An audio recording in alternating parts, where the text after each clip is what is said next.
سورہ نحل۔ سورہ نحل کا تعارف، رکوع اور آیات کی تعداد۔ اس صورت میں 16 رکوع اور 28 آیتیں ہیں۔ سورہ نحل کے مضامین: جانوروں سے حاصل ہونے والے فوائد بیان کیے گئے۔ جنہوں نے دنیا میں نیک کام کیے انہی کے لیے آخرت کی بھلائی ہے۔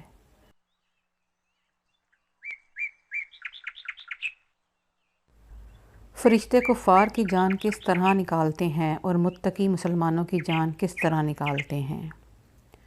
نبی کریم صلی اللہ تعالیٰ علیہ وآلہ وسلم اور صحابہ کرام رضی اللہ تعالیٰ عنہم کو اذیت دینے والے کفار مکہ کو اللہ تعالیٰ کے عذاب سے ڈرایا گیا۔ بیٹی کی ولادت پر کفار کا طرز عمل بیان کیا گیا۔ حشر کے میدان میں کفار کی بری حالت ذکر کی گئی۔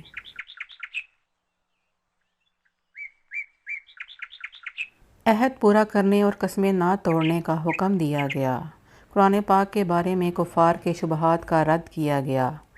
حالت اکراہ میں کلمہ کفر کہنے والے کا حکم بیان کیا گیا۔ اپنی طرف سے چیزوں کو حلال یا حرام کہہ کر اس کی نسبت اللہ تعالیٰ کی طرف کرنے کی ممانعت فرمائی گئی۔ حضرت ابراہیم علیہ السلام کی شان بیان فرمائی گئی۔ نیکی کی دعوت دینے کے انتہائی اہم اصول بیان کیے گئے۔